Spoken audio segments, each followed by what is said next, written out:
lead mentor for Team 1466, Webb Robotics. I've been the head coach for that team for 9 years now. So yeah. I'm Henry. I'm the drive team coach as well as the strategy lead of our team, and I'm a senior. All right. Yeah. Let's go to the next slide. So just so you know what we want to talk about today, we want to talk about drive team roles. So for those of you who are completely new to FRC, I want you to know what a drive team looks like. Some of the essential qualities that we look for in drivers and coaches, methods for driver selection. We'll talk about different ways that you could approach driver selection. We will talk about how we approach driver selection. And we'll talk about some of the things you can do, like if you want to train your drive team, but you don't have a robot. So just like a few things that you might try out as a group, things that we've worked with in the past, and also some drills and stuff you can run with your drivable robot as well. So, I guess when we talk about drive team roles, you typically have 5 members of a drive team. Obviously, this could change. We'll know in about an hour and a half, 2 hours, something like that for sure. But what we're expecting is there's a drive coach. There are 2 drivers, so 2 people who are going to be at the controls potentially of the robot, a human player of some sort, so another person who's part of the drive team that maybe doesn't interact with the robot controls directly, and a technician. Your technician is there to help you move the robot onto and off of the field. Did I get everything there? Yes. Okay. You want to take this one? Sure. So, driver selection and why does it matter? So, oftentimes, even the best robots don't always win the competitions. It's really oftentimes the best drive teams that help their robots achieve the best standing. Like, a good drive team brings out the best qualities of your robot, and so it's very important to have a good driver to exude those qualities. And so it gives your team the best chance of succeeding by forming a good drive team and driver specifically.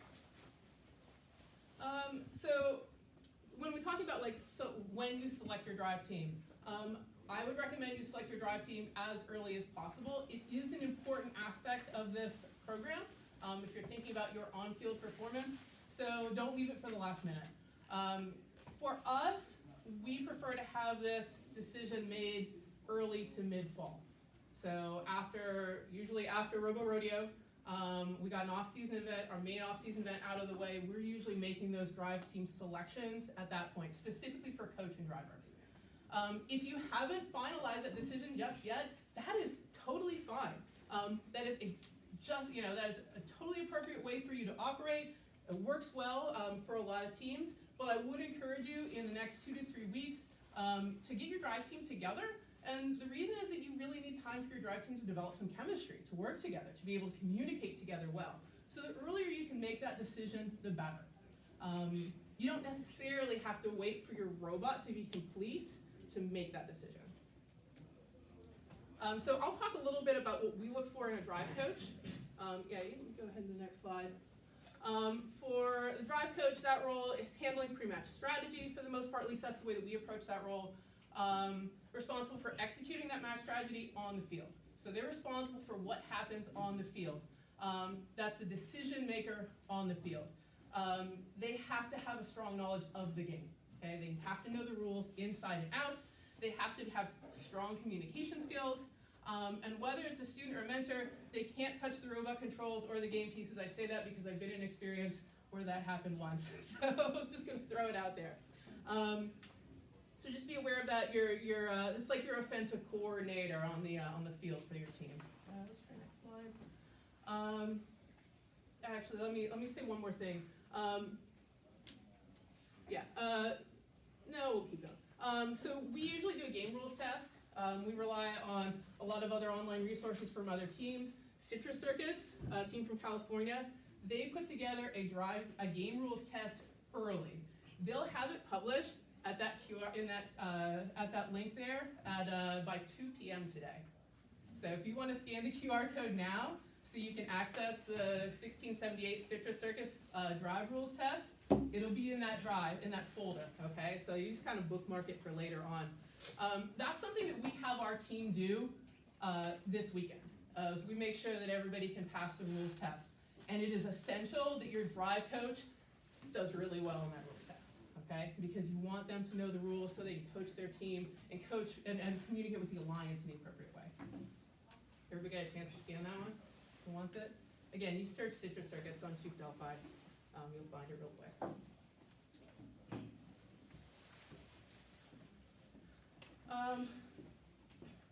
So from our perspective at Webb, we make sure that the drive coach position is the first thing that's filled, okay?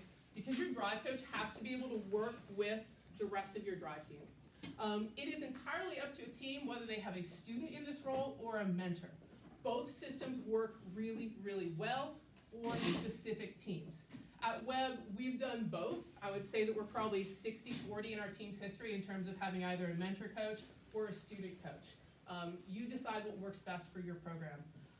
But for good or bad, you need to know that your drive coach is probably going to be one of the most recognizable faces on your team. Other teams will know you by your drive team and often by your drive coach. Because they're going to be interacting with the most teams at the event. So make sure it's someone that you are comfortable in that role. Knowledge of strategy is a must, but sometimes your scouts and strategists are not going to be the best drive coaches. They're different skill sets. So just be aware of that you might have a fantastic strategist, but if they're not able to communicate, if they're not vocal, if they don't have good spatial awareness of what's happening on the field, they're not necessarily your best coach. Your coach has to take responsibility for what's happening on the field. When things go wrong, it's on the coach. Okay? That way it takes that responsibility, that pressure off your drivers. So that I think is an important aspect of this as well. As if you're going to put a student in that role, they have to be willing to take on that responsibility. That there isn't bickering or fighting within the drive team. It's a coach's responsibility. They handle things that go wrong and things that go well, and then they get the drive team ready to move on to the next match. Yeah, I think that's pretty good on that one. What do we have next? Okay, yeah, essential qualities. Somebody who's quick thinking, can pay attention to multiple things at the same time. Again, not everyone has these skills. Find the people on your team who do. Need to be assertive and be able to call plays on the field for the driver. Should be able to estimate the match score quickly, which might seem like why would you need to do that? Because you've got the score right on the board and it's going to be right there on the display this year. That helps, but it's not always right. So when there's a moment to make a decision, you need to have a coach that's ready to make the right call. What's the next action for your robot to take? Your drive coach has to be respected by your drivers. Okay, and that's why I think that you have to that it's important to choose your coach first, because that person is going to be kind of leading what happens behind the glass. And so you pick someone that is respected by your team, so that the drivers will listen to them. If your coach is not listened to by your drivers, they might as well not be there at all. And they need to be good communicators. You need to have someone that you trust going and talking to other teams, because again, they're going to be the face of your team to the other drive teams at an event. And make sure that you've got somebody you want talking to other teams. Is that good? We also use our drive coach to be our liaison for strategy. So I know this is a separate topic, so I hope it was addressed already in the scouting workshop, but your scouting is not just for alliance selection. Your scouting is to help you plan every single match, okay? You might not have a lot of data, but some data is better than no data when you're going to your third qual. It's still good to have that information. The way we run things is that after a match, our drive coach will kind of debrief with the drive team, and then the drive coach is going to go and talk to our scouts and try to pull our data. We use scout radios. So Henry knows way more about it than I do. So if you're not familiar with that scouting program, it's fantastic. We download data before our next match. We do some quick data analysis. We make match score predictions for our next match. We figure out information about average pieces scored, autonomous, those sorts of things, so that our drive coach is then going into those strategy meetings with the alliance that they're working with some information. Okay. Yeah, I think that's good. Okay. So I'll talk about drivers next. So I'll talk about this a little bit, and then Henry's going to take over for a little while. I've seen a lot of different ways that teams select drivers. And I'll be honest, more than half of these we've done at Webb at some point in the past. So sometimes your drivers are the team captains. They're the team leads, they're the faces of the team, and they end up as the drivers. Sometimes the build members who are like putting in the hours are your drive team. And in that case, the drive team might be seen as like a reward for putting in the hours. Sometimes you recruit new members specifically for driving. So not just like general driving, but like, or general like robotics, but you know someone's like really good at esports or something like that, and you pull them onto the team for this role specifically, just like you might recruit for your media team. Sometimes teams don't have a defined drive team and they actually rotate drivers at an event so that you can get everybody exposure to the controls, everyone experiences that part of the competition. Sometimes it's selected based on like a obstacle course and mentors make those determinations. Sometimes it's based on like a driving test of some sort, like an obstacle course, and the student leadership or a combination of leads and mentors make those decisions. Sometimes there's an application process, and I would say that that's actually the way that we do drive team selection is more with an application process. So in the spring and summer and early fall, we get a read on how many people are interested in this role. If there are people that I think should be considering that role that haven't told me, I might reach out to them as well. But we start with that. We start with finding interest. We have all those team members spend some time driving the robot. We cycle through when we're at Robo Rodeo. We test several different drivers at our off-season events as well as work in the lab. Let's see what I've got on the next slide. So when we're talking about selecting a drive team, I can tell you these are the 5 things that we look for. We look for maturity, we look for communication skills, and we look for commitment to the team. We look for competitiveness, and we look for driver skill. And I will say that these are in order of importance. When I started in FRC, I spent a lot of time watching the Robotics seminar series, so Team 1114. So I've kind of come away with that sort of a philosophy. So these are what we look for. And you can see that I've actually put driver skill at the bottom, and that is intentional. So in terms of maturity, events are intense. There's a lot of people watching you, and it's loud. Your drivers need to be able to handle that. Your drivers need to be where they're supposed to be. You don't want someone who's a driver who's going to sleep in and show up late. That's not going to work. They are ambassadors for your team, again, so you want to make sure you have the right people in that position. I always, do look at like varsity athletes for this role too, because they have experience in pressure situations and making decisions like that. There's other areas as well, performance, theater. You might have people who are just like naturally okay with that level of pressure. Maturity can't be taught. I mean, I can't teach you that in 8 weeks, so you gotta have it coming in. All right, what we got next? You wanna take this one? Sure. Communication skills are very important to be able to communicate within the drive team as well as externally, but mainly within the drive team for the driver, to talk with the coach to make sure both people know what's happening, how each person feels going into a match, and the state of the match. And so they also need to be able to react quickly to instructions, part of that communication skills. So if the coach tells the driver to suddenly have a change of plans, they need to be able to actually react quickly and change plans to the new goal. And if you have 2 drivers, those 2 drivers need to cooperate very well. They almost need to be as if they were one driver.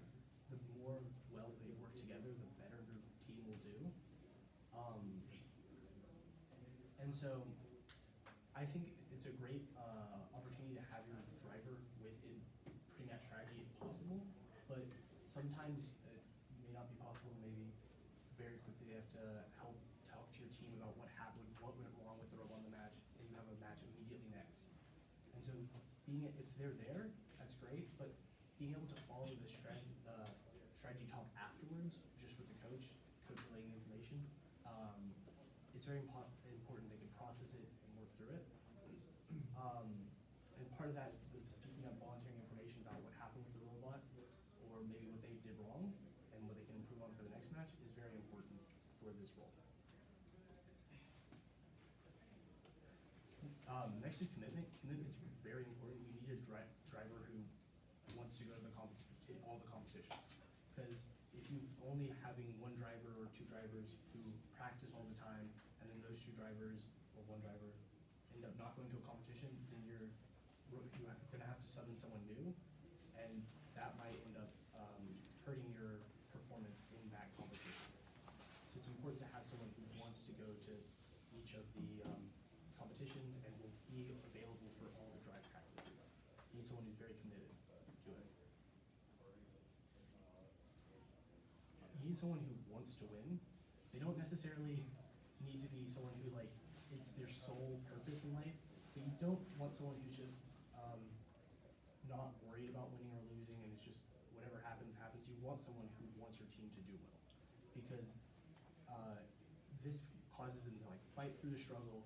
Maybe something when it goes wrong with the robot, but you still keep going, you end up winning the match because you're determined to win.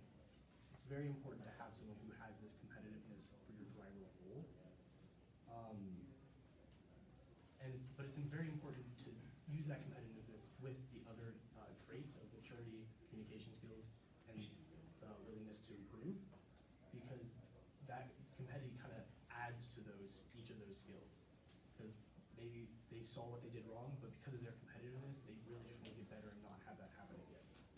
And it's fourth on our list because without the other qualities, it's not as helpful. And the last one is driver skill. You need great hand-eye coordination. You need good spatial awareness, being able to visualize the robot and drive lanes, being able to break the field down into different pathways your robot can take is very important. And it's also very important that part of this is trying new things. Maybe someone's blocking the path you've been normally taking, but then you just reroute, change your path slightly. It takes a little longer, but at least you can get through and score. And you need to be aggressive. You don't want a robot that's worried about, or you don't want a driver that's worried about breaking the robot. That's for a mechanical team to worry about. Your purpose is just to drive and just drive hard, drive fast, and score well. Yeah, we have this poster hanging in our lab, so you can maybe tell our philosophy on here. But it's important to remember that with enough practice, if you put in a lot of hours, anyone can develop any of these driver skills. And that's why they're kind of on the fifth on our list. Because if you give enough time, anybody with the past 4 traits can really build these skills. You want me to take this one? Sure. All right, so driver skill evaluation. So again, driver skills last on our list, but we think it's important. I would recommend that you never make a driving test a binding decision, like whoever finishes this obstacle course the fastest becomes your driver, because you really need to evaluate those other 4 things as well. Okay, so I that would be my thing I would encourage you as you're thinking about driver selection. Create a course that simulates typical gameplay. It might not need to be for the 2024 game though. It could be for the 2023 game, and that's okay. Depends on when you're doing this selection. If you can use just a base chassis, or you can use a previous year's robot, or you can use the 2024 robot when you've got it built enough. You should have some sort of driving patterns, but I really encourage you to include in your driving test something where you've got an open-ended objective and your driver is taking instruction from a drive coach. Okay, that they are calling out plays. Okay, for where you're gonna go in the field, and I would encourage you to have names for different paths, for example. But you have someone, a coach, calling out those plays, and use that in part of your evaluation. You can use defense bots or not. You can have obstacles on the field, whatever you like. But again, simulating actual gameplay and the pressure that comes with, say, playing with an alliance and playing with robots on an opposing alliance is tough to simulate. So it's not a full picture of those driving skills.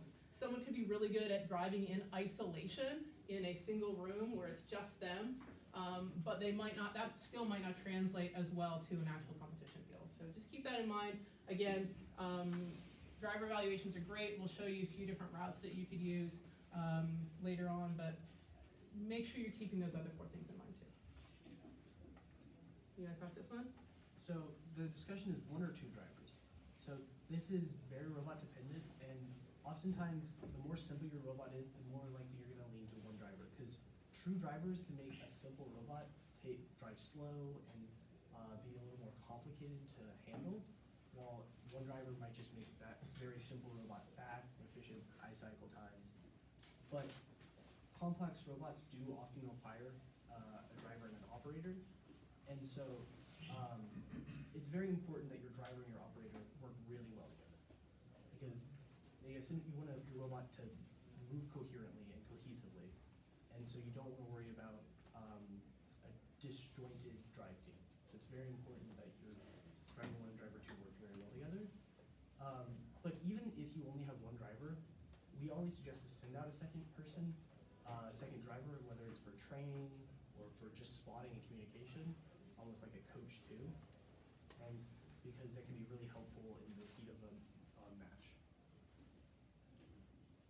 All right, I'll talk about human player maybe. Yeah, so I would say human player, that's actually something we don't select before kickoff. So we know we have several people who are interested in that role, but it's going to depend on the game, because human player can be really, really game specific. Sometimes there's a big role for a human player, sometimes not so much, and I'm thinking specifically of 2022. We decide this afterwards because you don't really know what sort of skill set you're looking for until you see the game. But you actually, I mean, a lot of those other characteristics that we talked about still matter. You want someone who's going to be willing to practice, someone who's going to work with the other drivers to develop some chemistry, someone who has good listening skills, and someone you want on the field representing your team. Let's go to the next one. Yeah, so I've got a couple pictures. Yeah, so I've got the 2022 game where the human player had to lob something during autonomous and roll stuff. It was not something that, you know, was a really exciting role for a human player. Sorry if you were a human player that year. I've got in the bottom right, or sorry, bottom left over here. That was from 2015 Recycle Rush. And when kickoff happened, I think a lot of people were like, what's the human player gonna do? We actually had a kid that he started on the day of kickoff throwing pool noodles to see how far he could throw them and how consistently he could throw them. So he was a freshman, and that was just what he spent his build season on. And man, he could hit a target from like 30 feet away. He outscored a lot of robots in week 1 events. But it was like a weird skill, you know, and you just don't know what we're gonna have. In the middle picture there, I've got 2017, so that was with the airships in the middle. Man, your human player had to be very cautious and careful with what they were doing, okay? There was a lot of hazard in being in that central position. There were risks, there were things that they had to do at specific times. You needed someone who was meticulous and very aware of what was going on and slow and careful to bring those gears up. That's a different skill than throwing pool noodles. Let's see what I got over there. And for 2023, the human player was on the opposite side of the field. So they had to be someone who was very much aware and able to communicate using just visual cues from across the field. Again, completely different skill set. We select our human player with some practice with our drive team, you know, in the first few weeks of the season. Technician. Yeah. So for technician, we very much suggest that your technician overlaps with your software or code team, because this helps when like this autonomous setup, which maybe your drive team doesn't have a lot of knowledge on, so having a technician who's on your code team can be very helpful, as well as the place where your technician ends up sitting can be really helpful for watching these autonomous routines to gauge how well they're doing, where they need improvement, and such things like that. And so technicians are also still representatives of your team. So they have to be good at following directions, and as well as for like moving the robot on and off the field can be hazardous work. So it's very important they follow directions and communicate well with the people around them to make sure that it doesn't end up with an accident. And so then we have drive team training without a robot. And so this one is mainly a lot about communication and like bonding a team. So I've just, along with watching matches, which is very helpful for understanding the game pace and how game situations end up, and just watching how teams navigate through matches, and watch the best teams in the best and worst matches to kind of see where they did their best and where they kind of went wrong in some matches. and see what you could improve on for these matches. Watch your own team's previous matches, maybe to decide where you guys could improve. And more than just that, I think it's important to build a connection for your drive team. So either working together on different projects during the build season, or even just like playing games that help develop communication skills. Just keep talking and nobody explodes is pretty perfect for the coach-driver relationship, where the coach just sends out instructions, can't touch anything, and relays those or reacts to those instructions. So it's pretty perfect for mimicking a game to help practice even if you don't have a robot. And then there's drive team training with a robot, and this is very much start with the basics. You want to start small and get large, and if possible, create the most accurate field as possible, size or with field elements, as best as you can mimic it, the better your drive practice will end up being for a real competition. And so I suggest recording cycle times, because this can help track improvement and see different parts where you maybe got better and getting more confident, and to show your actual improvement. And maybe you're not improving, so you need to change something up to help improve those cycle times. And then take a video, because it's important to be able to view different angles of what's happening. Maybe you couldn't pick up a piece and you're wondering why, but it's just because you were slightly tilted and you couldn't see from your place. But from the other side, your slight tilt caused you not being able to pick up a game piece. And include a defense bot, because cycle times oftentimes are a little too ideal for a real game, because there's going to be bots that end up hitting you. So just having a defense bot there is very helpful for getting more accurate cycle times. Of course, practice with bumpers on your robot. You don't want to accidentally break your chassis. That could be From experience. yeah, not exactly a fun thing to happen. And then it's great if you can connect with other teams to practice matches as an alliance, so work together, because that helps not just build your team's movement skills, but also communication skills, as well as moving with another team. Maybe for the last 2023, there was only the scoring area was kind of small, so only like one robot could score at each node at one time. And so working communication skills to both be able to cycle and get as many pieces as possible is very important. And so that would help with that. So I'll also say, you don't have to have your finished robot in order to be practicing with your robot. So I know we just had a slide about like practicing with your bumpers on, and I show you us like driving a robot. That was probably a week 3.5 or week 4 of build. And that robot doesn't have bumpers on, it probably should. But it wasn't finished. There were no scoring mechanisms on that robot, but that drive team was still lining up with scoring elements and driving between the different positions so that they expect it to be moving on the field. Practice turning while moving, so that is definitely if you are running a swerve, for any type of chassis, try to have combined movements. Again, start slow, and then once you get comfortable at slow speeds, keep picking up the pace. You gotta perfect those motions at slow speed and then move up. So we're gonna show you like 2 example drills that we use. Again, these work really well for swerve, but we'll have some other things, and we'll show some videos of some things that we can do with a tank chassis as well. So tracking an object, so keeping an object stationary in the field and having the robot spin around it with the front of the robot facing the object, and then also like a slalom pattern or spinning while moving. So again, the 2 videos that we're going to show are just like, we recorded these yesterday for you, so you can kind of see some quick motions of like some of the ways that we practice. So let's see, which one do we have first? Is this going to be the driving while moving first? Yeah. Okay. So we don't have a lot of drive space that we work with. So our practice field is about the size of this classroom, and it has an FTC field set up in it. So we're working in a small area, so we try to make the most of that. So here's just some like driving and then spinning. I think he's going to spin the robot on the next run. Trying to kind of isolate those motions, but do them simultaneously in a controlled manner. So that's one drill that you can do if you're running Swerve. And then the other one is tracking an object. This one we picked up from Jack and the Bot. I know they've published lots of videos on their YouTube channel doing this, where you've got an object in the center, and then you're going to try to turn around that object with the front of the robot always facing towards the object. So again, trying to isolate both the turning and the field position, so you can do both of them at the same time. That's probably good. Let's go to the next one. You want to read this one?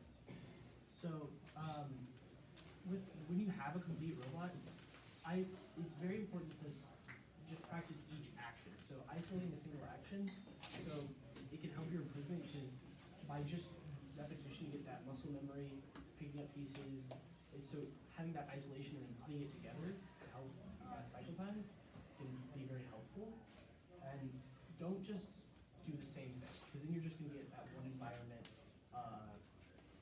muscle memory of just that one environment. Put different game pieces in different places.